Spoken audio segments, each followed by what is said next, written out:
नमस्कार, मैं हूँ डॉक्टर उमाश्री, आपकी अपनी ज्योतिषी। बहुत बहुत स्वागत करती हूँ मित्रों। कैसे हैं आप लोग? उम्मीद करती हूँ आप प्रसन्नता से होंगे। परमात्मा आपको सभी खुशियाँ दे, आपको आबाद रखे, प्रसन्नचित्त रखे, यही मैं दुआ हमेशा आपके लिए भेजती हूँ। मित्रों, आज का जो वीडियो है बहुत ही खास है। आज मैं बात कर रही हूँ सूर्य ट्रांजिट की।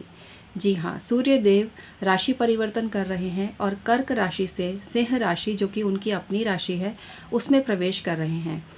ये रहेगा 16 अगस्त 2020 को 19:11 पर, अर्थात सायं 7:11 पर सूर्यदेव राशि परिवर्तन करेंगे। सूर्यदेव का ये राशि परिवर्तन 12 राशियों पर क्या प्रभाव डालेगा, इसकी चर्चा आज के वीडियो में करने जा रही हूँ। लेकिन इससे पहले निवेदन है, यदि आपने चैनल को सब्सक्राइब नहीं किया है तो इसे सब्सक्राइब जरूर कर लीजिए। इसके अलावा बेल बटन भी दबा दीजिए। अगर आपको वीडियो पसंद आती है तो लाइक ज़रूर किया कीजिए। आपका लाइक मेरे लिए बहुत ही मायने रखता है मित्रों, बहुत ही मायने रखता है। आप अपनी कुंडली का परामर्श भी ले सकते हैं। 23 वर्षों से भी अधिक का समय हो गया है, अच्छा खासा अनुभव है, बाकायदा प्रशिक्षित हूँ, डिग्री ली है ज्योतिष पर, तो इसलिए बिना किसी प्रकार का कोई खतरा नहीं है। क्योंकि नीम हकीम खतरा ये जान। ऐसे लोग जो ज्योतिष पर वीडियो बनाते हैं, ज्योतिष की बात करते हैं, जरूरी नहीं है वो ज्योतिषी ही हों। इस चीज़ का तो आपको ही जजमेंट करना पड़ेगा। और मैं आपको बता दूं कि मैंने ज्योतिष की सभी विधाओं पर काम किया है, पामिस्ट्री, टैरो कार्ड, सब पर काम किया है। लेकिन टैरो कार्ड को मैं उपयोगी नहीं मानती हूँ, ये मेरी निजी मान्यता है, ज़रूरी नहीं है आप इससे सहमत हो। लेकिन कुंडली का जो परिणाम होता है बहुत ही बढ़िया होता है।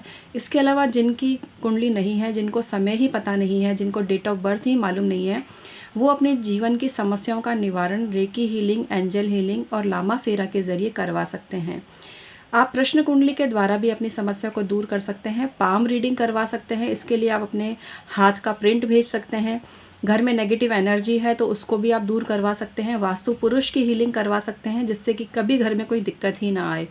तो देखिए कितनी सारी विधाएं हैं, और ये तो मैंने बहुत कम चर्चा की है क्योंकि समय बहुत कम रहता है और मूल बात पर आना जरूरी होता है। बहुत सारी विधाएं हैं, अंक विद्या, लाल किताब, काली किताब, रावण संहिता, नारद संहिता, बहुत सारी चीज़ें हैं जो अलग अलग तरह से प्रेडिक्शन में काम आती हैं और मैं इनका उपयोग करती हूँ मित्रों।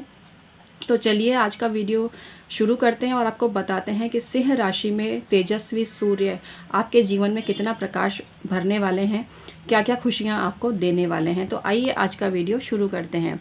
सूर्य देव का जो सिंह राशि में पदार्पण हो रहा है, प्राय ये सभी के लिए अच्छा रहेगा, क्योंकि सूर्य देव आत्मा के कारक हैं, सृष्टि की आत्मा है। सूर्य देव के बिना सृष्टि के अस्तित्व की कल्पना भी बेमानी है। तो ऐसे में सूर्य देव क्या असर डालेंगे, प्रारंभ करते हैं मेष राशि से। इसको आप लग्न और राशि दोनों से ही विचार कर सकते हैं। प्राथमिकता लग्न को ही देवें। मेष लग्न वालों के लिए, मेष वालों के लिए जो सूर्य देव हैं, शिक्षा में जबरदस्त सफलता के योग बना रहे हैं।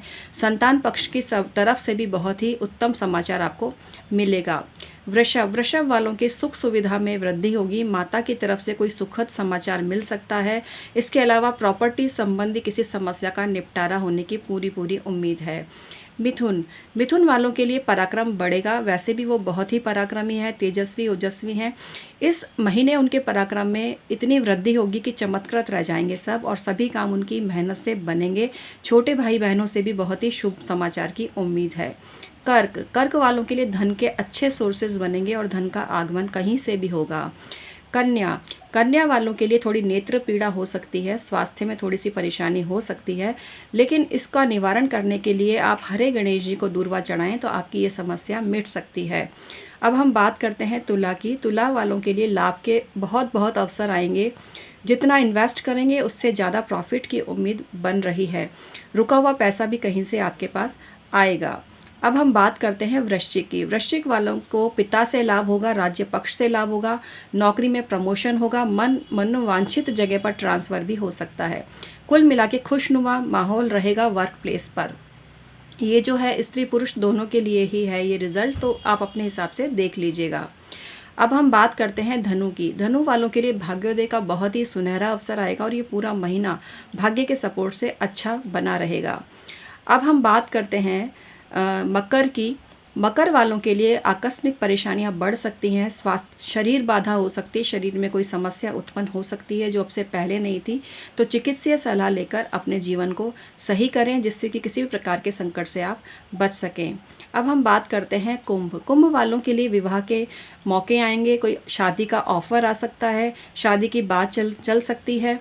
कुल मिला के पार्टनरशिप में भी आपको लाभ है। अगर आप नेता हैं तो आपकी पार्टी का पूरा सपोर्ट आपको रहेगा।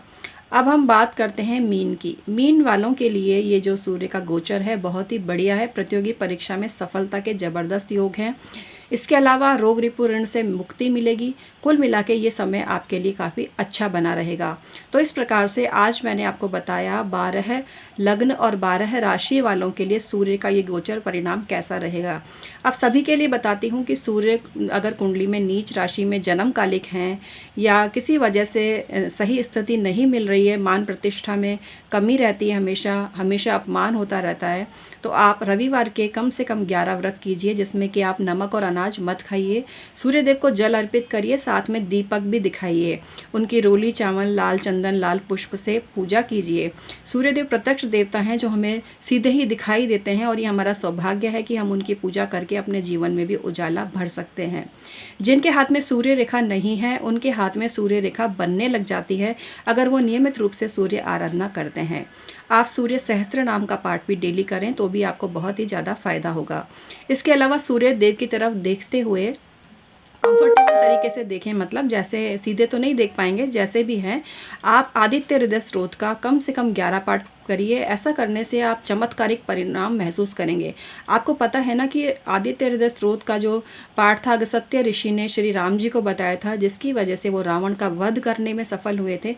तो जो भी आपके वैरी हैं, जिन्होंने आपका जीना मुहाल कर रखा है, परेशान कर रखा है आपको, तो उनका नाम लेते हुए आदित्य हृदय स्त्रोत का पाठ करें। वो सारे शत्रु आपके जीवन से दूर हो जाएंगे और मित्रता का भाव रखने लगेंगे।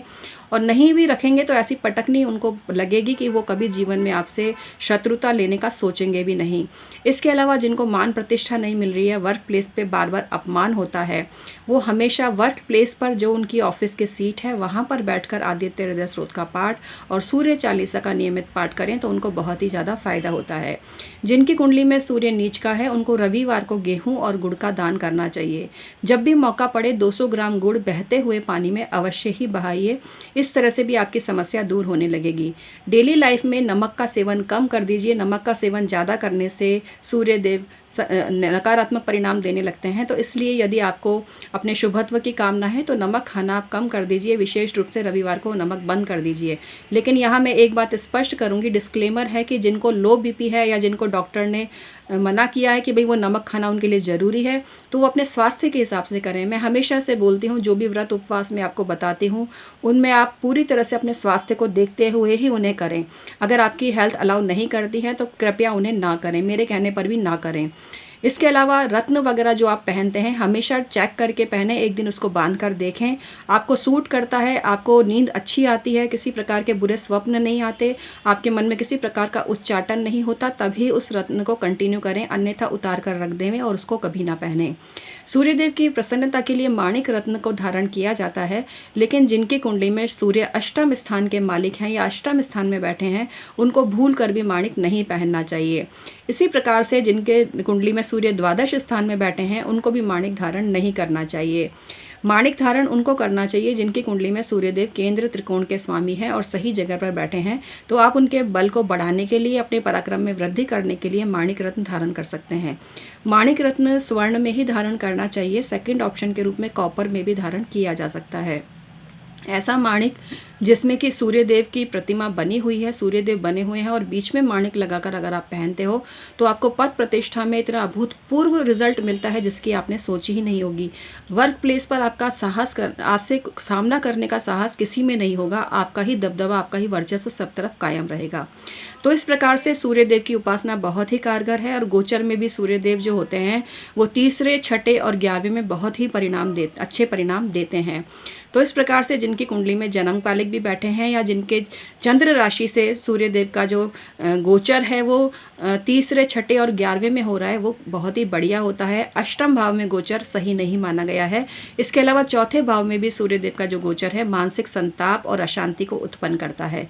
लेकिन इसमें स्थिति देखने की ये है कि जन्मकालिक अगर स्वग्रही हैं सूर्यदेव, और अभी क्योंकि गोचर में भी स्वग्रही आ रहे हैं, तो फिर परिणाम का रेशियो कम ज़्यादा हो सकता है। तो इसलिए विचलित ना हो। सूर्यदेव जिनकी कुंडली में तुला राशि में नीच राशि में बैठे हैं उनको ज़्यादा परेशान करते हैं और उनको काफ़ी सारी परेशानियों का सामना करना पड़ता है। तो जैसा कि मैंने बताया कि उनको गुड़ का दान करना चाहिए और गेहूँ का दान करना चाहिए। और जो नीच के ग्रह होते हैं, नीच राशि में बैठे हुए ग्रह होते हैं, वो दान से ही खुश होते हैं।